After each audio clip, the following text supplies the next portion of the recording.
Hi everyone. And Stranger Things is definitely one of the most iconic series of this generation. And to celebrate the release of the show's final season, today I've gathered all the Easter eggs, references, mentions, even full-on crossovers and parodies of Stranger Things in cartoons. In the 15th episode of the 28th season of The Simpsons, Bart notices that the Flanders kids, thanks to their faith in God, have developed telekinetic abilities, and just like Eleven, after using their powers, they get nosebleeds. And then, in the 9th episode of the 35th season, during a geek cruise, the characters from Stranger Things decided to cosplay as the Van Houtens. Milhouse is dressed as Eleven with blood under his nose, while his parents are dressed as her newly found family, Sheriff Hopper and Joyce. Amusingly, at one point, all the main characters from Netflix's top series appear together in a single shot. The Simpsons are dressed as the Addams Family, and Lenny is dressed as a guard from Squid Game. And in the second episode of the 29th season at Sci-Fi Con, you can even spot Eleven herself, or rather, a cosplayer dressed as her from the first season. What's especially funny is that the man standing next to her is wearing a box of waffles, the very ones the girl loves so much. In the 10th episode of the 29th season, Lisa comes across an artificial intelligence that writes movie reviews, and it immediately delivers a rather unpleasant verdict. The second season of Stranger Things has gone downhill. And in the 8th episode of the 30th season, it's Homer who gets hired to write TV show reviews, but he's required to watch 30 shows a day, and unable to keep up, he just starts making up reviews at random. Game of Thrones? Who is everybody? A+. Stranger Things. Spielberg's back. C-. This is a reference to the fact that Stranger Things was primarily inspired by Spielberg's E.T. A little later, it turns out that absolutely no one is actually watching all these shows. The Google Disney Studio is just pretending to have a rich selection to choose from so that people will pay for a subscription to their service, while at the same time overloading critics so much that, unable to keep up, they just give the shows average ratings, and in the end, no one wants to watch them. And among the hundreds of supposedly non-existent Google Disney franchises like these, you can also spot the series Stranger Things. And already in the 13th episode of the 30th season, it turns out that Homer and Marge are fans of OSD, and watching the show was a wonderful way for them to spend time together. And when the new season came out, the wife also wanted to watch it together after she got home. Only here the show is called Very Unusual Stuff. And Homer even has a fan theory that all its events take place in the 80s, but it's extremely hard for him to resist the urge to watch, especially when the kids are already in the living room watching the new episode with the Demogorgon and everyone at work, is staring at the logo? It must be really interesting, and everyone is actively discussing the new episodes. So many twists. Yeah, so set in the 80s. It seems Homer's theory has come true. In the end, he gives in and binge-watches the entire new season overnight without his wife, eating so many waffles that he even gets a nosebleed, just like Eleven.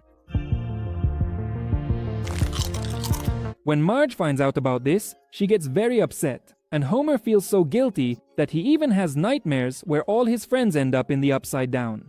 And the Demogorgon suggests he learn to dance to make it up to his wife. And at the end of the episode, Homer invites Marge to a dance, where the same song plays as at the dance in the second season of Stranger Things.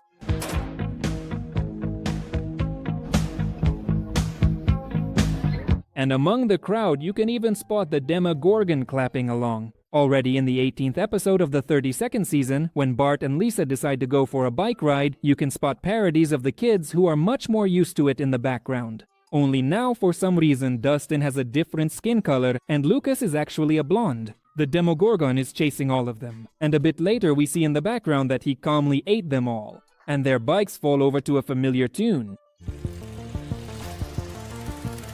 And in the 4th episode of the 30th season, John Frink, in honor of Halloween, is credited as Stranger Frinks, once again referencing the show. But the biggest parody in The Simpsons was in the 30th Treehouse of Horror, one of the episodes of which is entirely dedicated to the Upside Down and the Demogorgon. This time it's Danger Things. In the 80s, 4 friends play a game about Spielberg's Alien, and then ride their bikes home, just like in the very first episode of Stranger Things. In this case, Milhouse plays the role of the kidnapped Will, and his father, upon discovering that his son hasn't come home on time, immediately starts hammering at the wall, just like Joyce did in the first season. He also hangs up Christmas lights on the wall, fully aware that his son is in another dimension. Now, Milhouse, Mommy and Daddy are loud talking. Why don't you go to your room, sweetie? Whoa, easy on the electric bill there, son. In this case, Chief Wiggum plays the role of Hopper, but he can't even figure out what year he's in, let alone find the missing boy. After that, Milhouse calls Lisa directly from the Upside Down, but things don't work out there either. Milhouse? That depends. Do you like Milhouse? I like Milhouse, but I don't like... The embarrassed boy had no choice but to hang up. His friends, at that time, having forgotten about Milhouse, they kept playing games until he simply got in their way. Only then did they make any attempt to rescue him, planning to contact the boy through a sensory deprivation tank, just like Eleven did when she entered the void. Why did you shave your head? Was it to increase conductivity? No, I was trying to give myself bangs and it got away from me. Once in the Upside Down, Lisa rescues Milhouse from the roots that had entangled him. But that doesn't stop the Demogorgon from almost... Later, the Demogorgon almost bites his leg off. The Upside Down resembles the real Springfield, but darker, and to the kids' surprise, the statues on the cover here are dedicated exclusively to the Demogorgons. But the comic book store owner, being quite the geek, is of course aware of everything that's going on. It seems like someone hasn't seen very much of season. And he immediately repeats Billy's fate from the end of season 3. In this case, it's Lisa who plays the role of 11 and, unexpectedly, possesses telepathic abilities. I didn't know you had psychic powers. Girls are afraid to use them because then we're called unfeminine. We needlessly lost a lot of good witches. In the end, Lisa and Milhouse are saved by Homer, who arrives in the Upside Down with a flamethrower and reveals that it was Mr.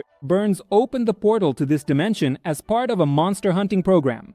Realizing there's no way out, the Simpsons decide to stay and live in the Upside Down, since according to the Demogorgon, it's actually even better here. In the over-under, housing is affordable, schools are excellent, and you can walk to shops and restaurants. And best of all, Homer can easily burn the annoying Flanders here.